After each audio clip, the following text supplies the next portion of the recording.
This is Dubai Eye 103.8. The Clinic. On Afternoons with Helen Farmer. Yes, so I learned that slightly horrifying fact today, I learn everything doing research for this programme. Essentially, your brain can start to slow down from as early as 45 years old. So I'm 40 now.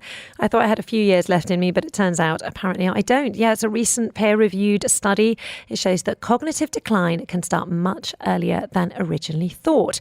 So how can you detect this decline, and is it possible to stop it? Joining me now to answer those and many other questions is Dr. Chetan Thakre. She's an experienced neurologist at Zahra Hospital, Dubai. She's a professional with more than 17 years of experience, and her particular areas of interest include multiple sclerosis, headaches, strokes, epilepsy, movement disorders, and of course, Alzheimer's. Thank you for joining me, Dr. Mona. Hi, good afternoon, everybody, and a happy Christmas to all. Yes, everyone who's celebrating. I mean, I sort of apologise for anyone who's not, because it's the only thing I can think about. But everyone's sort of in the vibe. I mean, there's enough Christmas trees up around Dubai for even the non-celebrating people to get the gist. And even if you don't do Christmas, you do have a public holiday coming up on the 1st of January. Goodness me, I'm flying forwards with this 2020. So there is plenty to look forward to. Now, Dr. Mona, first of all, cognitive disorders, even as I say it, I feel like I'm using a medical term. So what does it cover? What do you mean when you say cognitive disorders? So cognitive disorders actually mean disorders of the brain, disorders of thinking, memory. How do you do a planning? How do you do abstract thinking? How do you do your executive functions? So how do you speak? How do you calculate? So this all comes under cognitive functions. And so quite often when people come to see you, have they noticed something happening, or are they just coming as a sort of overall, they might have a headache and then you discover that there's something wrong with their speech? So most patients who do come with cognitive problems, they would be saying that, I'm not remembering stuff. So I've got a problem with my memory. I'm forgetting the things which I've done recently, or some events have totally wiped out. Okay. Or I'm taking time to understand a certain thing, which I would easily do it. If there's an email, there's a problem, I could just fix it very fast. But I can't do that now. Or I could multitask, 100 things at a time, which I can't do that. So these things could be, something to worry about if they are all the time and they are progressive and they are affecting your life, actually. So then, otherwise, it could be a pretty normal phenomena that you've forgotten a stuff where you've kept it, you've misplaced a thing, you've forgotten a password. But yes, if you've forgotten the things which you always do, then it's something to worry about. If you have forgotten how to use your phone, or you've forgotten how to use your remote, you've kept forgetting where you kept parked your car, or certain events are completely wiped out, even if after, giving you cues, then there's something to worry about. So my mum, I always like to refer to my mum in these situations, is convinced that she's got early onset Alzheimer's. Not enough to actually go and see a doctor about it, of course. You know how these grandparents work. But how do you know, so the difference, how do you know you need to go and see a proper grown-up neurologist, or that you're just a bit ditzy, which frankly I think my mum is just a bit ditzy. She's always trying to do too much, so obviously she forgets things, and she always forgets people's names and faces, but that doesn't mean you've got a neurological problem, right? Correct. So there's something called normal aging and there's something called Alzheimer's dementia. Okay, and then we need to differentiate between the two. A very easy way to say is that the person who, when he complains that he's forgetting things, is most probably not Alzheimer's. When the relatives complain that he's forgetting things and the patient has no idea about it, that's something really to worry about. That's a red flag. Properly forgotten. Yes. Like they've forgotten. Yes. So Alzheimer's dementia patients, they don't have any insight. So when they do come to the clinic, they don't know why they are there. And the relatives are actually telling you the history that, doctor, she's forgetting a lot of stuff.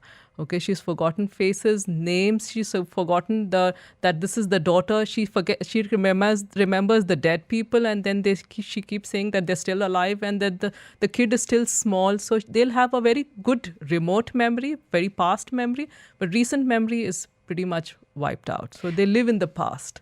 So that's the type of illness that is just completely heartbreaking for the relatives around them, isn't it? Yes. So Alzheimer's disease is, when you talk about a risk, so we do divide it into two types. So there's an early onset Alzheimer's and there's a late onset Alzheimer's. early onset is less than 65 years and the late onset is above 65 years. And above 65 years is between 65 to 74 years, your chance is around 2 per 1,000. But if you're above 75, your chances of getting an Alzheimer's is 37 per 1,000. So as we age, the chance of getting an Alzheimer's dementia goes on increasing. And do you know, I think it might be one of the things that people fear the most now, because in some ways, if you just go fast, then you don't know it. Yes. But this idea that you would decline slowly and be confused and vulnerable, I think scares most people. I mean, it's not the most positive subjects to talk about on Christmas Eve, but definitely, it might lead to an interesting conversation at Christmas lunch where you say to your children, "So you're going to look after me, right? If I go a bit mad." Is there anything that can be done, especially with this early onset Alzheimer's? So early onset Alzheimer's, the majority are sporadic, meaning they are not familial or genetic, because that's the worry everybody has that, my dad has Alzheimer's. Am I going to get Alzheimer's? Or my mom has Alzheimer's. So if you have a family history of late onset Alzheimer's, you do have a little bit higher chance of getting Alzheimer's, 60 to 80%. Okay. And if you that's quite high. That is high, yes. Yeah. And if you have, there's a genetic allele, which is ApoE4. If you have that, but if you have 2 copies of that, your chance is about 8 to 10 times more. But if you have like 1 copy, you have like 3 times more chance of getting an Alzheimer's. So hang on a sec. If my dad had Alzheimer's, we're very lucky he doesn't, but I could go and have a blood test, a genetic test, to see if I was going to get it as well. Yes, so you can do that, though it's not recommended, still not recommended. It's still in the research. But if you do have an ApoE4, 1 copy, then you have like 3 times chance of more of having an Alzheimer's. But if you have, God forbid, 2 copies, then you have like about 8 to 10 times more chance. This is what that fascinating area of knowledge now, that you can, know, instead of waiting for the bus to run you over, you can go out and catch the bus and find out when it's going to happen. I had a great friend, Tam, who lives in Canada now. She found out that she had the breast cancer gene. Her mama had it and died at a very young age. And she found out that she had it. But it was a really scary decision to make that decision, and then of course you're then forced to make the decisions going forward from that, whether you want to have a mastectomy and things like that. Correct. But with Alzheimer's, is there anything you can do? Unfortunately, at this moment, we still can't do much about it, because then that it's like a death sentence to know beforehand. So these tests are still not recommended to do it, because otherwise it's just too damn so depressing. These are still into research process to know what is and why we are getting, and why a person gets it and why the second person doesn't get it. So these are still in research now. Okay, but then there are ways to avoid it or to delay it. So a healthy lifestyle is the most important thing. And as we age, we lose our multitasking ability. So that's a normal aging. Okay, missing things here and there, that's a normal aging. But how do we keep our brain cells active? And so we exercise our body, our muscles to build them strong. So that's how you're going to do that with the brain. So new learning. So new learning helps. So even your dads, moms, we have to keep telling them, learn something new. So that makes new connections, new synapses. And the brain is very plastic, so it can make and regenerate more connections, and it will become more smarter. So that's how you do. So you start relearning, or not relearning, you start new learning. That's why we make all the grannies do Sudoku in the UK. Yes, it's a huge thing. Yes, you see everyone sitting around doing Sudoku and saving themselves from Alzheimer's. And the other thing which works is, of course, you should have social contact. You don't be isolated and solitary in that age. So you have to have social contacts. That gives a lot of stimulation to the brain, emotional stimulation. Of course, healthy diet, exercise, staying away from smoking, drinking, all the good choices all the fun you need stuff. to. Fun stuff should be there, but in a limit. Put that mince pie down. How about Oh gosh, I've got so lost in I thought about mince and pies then about diets. You know? Yes. So I'm sure a lot of people come and ask about, doctor, which diet increases my memory? What Yes. can I eat to increase my Oily memories? fish. Oily fish? Yes. Is it true? It's true. So everything in moderation and in a balanced diet. A Mediterranean diet has been proved to be very helpful with cerebrovascular diseases. Cerebrovascular diseases can affect the brain as well. So all the blood supply to the brain, if that's affected, you will get a different type of dementia, which is called vascular dementia. So we need to keep our vascular risk factors under control. So that's like cholesterol, blood pressure, diabetes, obesity, smoking, drinking. All of that does come into that category. And in that, the Mediterranean diet and a DASH diet, which is the diet to reduce hypertension, also helps to reduce dementia. Okay, I'm going to ask you a bit more about that DASH diet because it sounds like it's an acronym. I'll come back to you in just a minute. We're also going to find out about whether or not young people can struggle with cognitive disorders. That's coming up next. The Clinic. On Afternoons with Helen Farmer. So, Dr. Mona in the studio, thank you very much answering our questions. We've had one just come in saying, "Hi, Dr. Mona, I get a sharp pain in the left side of my head from time to time, same place each time, mainly with sudden movement or if I bite into hard food like carrots. Should I be concerned? I am a 52-year-old female." Well, this pain does sound like a muscular or a nerve pain, which is actually outside the skull. So, which is increasing on movements and biting. That means it's most probably a muscular or a pinched nerve pain, which is outside the brain. So, I don't think you need to worry. But if it's bothering you, you should come and consult the neurologist. We can help you on that. You see, that's hugely helpful because I think quite often when people Google something, I mean, whenever I Google a headache or a migraine, I'm convinced I've got a brain tumour. And honestly, Dr. Google is a dark place. He or she is a dark person, full of cancers and disorders and, really heartbreaking conditions. So yes, in short, always go and see a neurologist if you're worried. Yes. So we always tell them, please don't ask Dr. Google. Whatever questions you ask, just come and ask us. So how do you diagnose something like Alzheimer's? Is there a sort of set accepted process? Yeah. So most whenever a patient comes with a history of memory impairment or cognitive impairment, we do go into a detailed history. And the history includes memory problems, and this could be like forgetting recent events completely. Okay, you've misplaced personal items repeatedly. You're asking repetitive questions. The person, even after answering, she keeps asking or he keeps asking the same questions again and again as if it's never answered. Missing appointments, paying bills late, poor long-term or even autobiographical memory. Then getting lost or navigational problems. You're getting lost on the way and you don't know how to come back. Difficulty in locating items or in plain sight.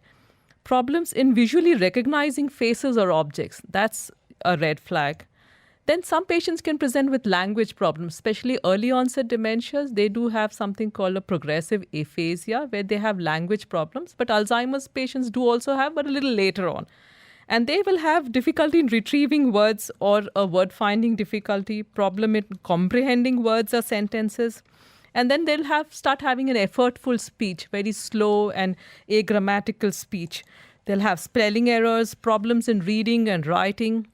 And then a major part is the executive functions. If it's a high-functioning executive, he will notice it very fast. But some person who's a housewife or who's a retired person might find it little later on. Well, it's interesting you mentioned that, actually, because although my dad doesn't have Alzheimer's, I don't think he'll mind me saying that he's got Parkinson's. And oddly enough, the way that we noticed that he had it's very early Parkinson's was he'd retired ages ago, but it's his speech that went. And I think that's often, but still we waited a year till he went to the doctor because you know what men can be like. Yes. But yes, it was the speech. So it's about listening out for the way someone's speech changes. And how it has changed. So executive problems could be problems in organizing or multitasking or maintaining a focus. So somebody's talking and you're not able to keep the focus and you're deviating a lot. Or if you're talking and you're changing subjects pretty fast. Okay, so that's a red flag. Distractible. The person is extremely distractible. Okay, difficulty in reasoning or problem solving or making a decision or very poor judgment. And then there could be problems in calculations. You're going to the supermarket, but you don't know you've forgotten the calculation, how much money has to come back. Okay, difficulty in using devices, mobiles, remotes, or how you've locked the door, or is there a combination of actions? They will be forgetting that. And then a very important one is behavior problems. So they start becoming depressed or anxious. They'll be irritable, agitated, apathetic. They've gone into a shell. Or there'll be poor impulse control, delusions, hallucinations, misperception, change in personality. And suddenly their old hobbies have vanished, and they are doing something very repetitive, obsessive, compulsive sort of a behavior. The Clinic. On Afternoons with Helen Farmer. I will be heading there shortly, immediately after this programme. We are taking the children to see Father Christmas in Ski Dubai. And I'm not quite sure where we booked it. I've seriously got the fear now, because naturally half of Dubai who hasn't finished their shopping is going to be heading there as well. But never mind, at least it's all booked in, and, it's got to be done for the kids. Meanwhile, an hour and a half to go before the end of this programme and off-script takeover. We are discussing cognitive disorders like Alzheimer's. Another 15 minutes, we've got Dr. Mona Thakre, who is an experienced neurologist in the studio. And you guys have been asking loads of questions from her. One here from Mike, who says, I am 73, and a few months back I had an episode in which it felt like I was doing a somersault. I was sitting down at the time, after which I had a headache for a few days. Any ideas, Dr. Mona? What would you say? That does sound like what we call is a positional vertigo. So this is usually from the inner ear. The inner ear is a balancing system, which is the part of the ear which controls our balance. Sometimes if there's a flu or a post-viral illness, you can get that. So if you suddenly move your head from down to up, or you were in the supine position and you sat up or you stood up, or you turned your head or down or up, you could get this spinning feeling where you'll feel like a somersault. And what happens after that is that the muscles, the neck muscles go into a spasm, so where you feel like a headache, because the body is trying not to move your head, because that's giving you the spinning feeling. So it could be probably that. But if it does persist, then you should definitely see the doctor. That's so reassuring, because, like I said, as soon as you have a headache, you think it's a brain tumour. Or I do. I say, one. Another lovely message. I have a 3.5-year-old boy with a stutter problem. Can the doctor comment on that as well? Is that a neurological thing, a stutter? Yes, it is. It is. And but most of the time, the boys do outgrow it, and it just needs training. But in case it is severe and it is persistent, then a speech therapy does help. And so how about going back to sort of our conversation about Alzheimer's and the type of mental disorders, the cognitive disorders that you can get at a reasonably young age? How do you sort of what do you look out for at home? What are the symptoms of things like Alzheimer's? Yeah. So as I was mentioning, so we have these behavioral issues coming up, and then you have these mental issues coming up. And when these patients do come up into our hospitals and our clinics, what we do is we try to rule out the treatable types of dementias. Now, there are certain types which are treatable or reversible dementias, which are extremely important, and we definitely need to rule that out.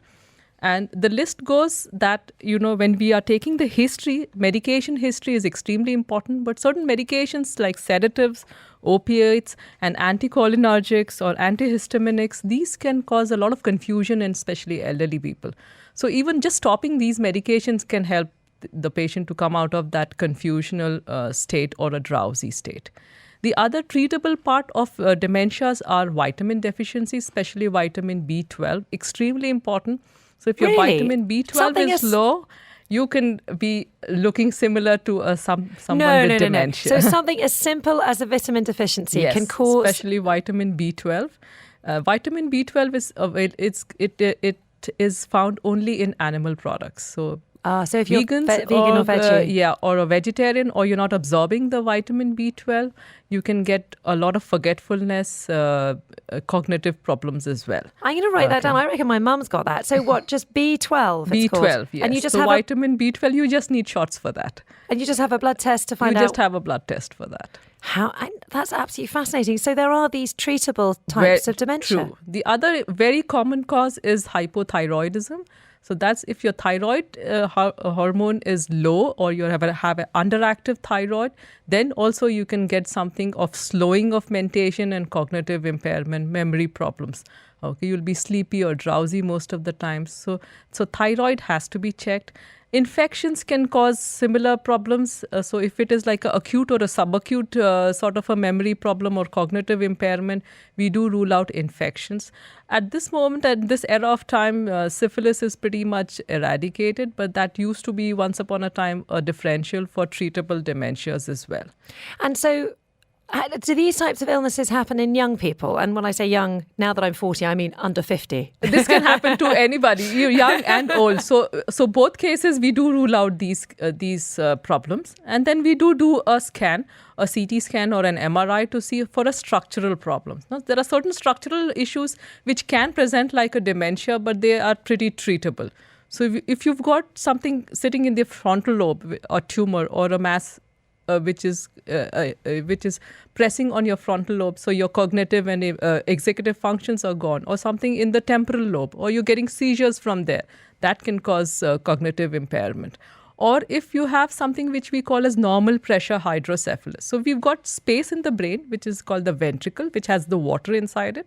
So certain patients do have problems in absorption of the water. So the water inside those bags starts becoming more and more. And this is called normal pressure hydrocephalus. These patients present with dementia.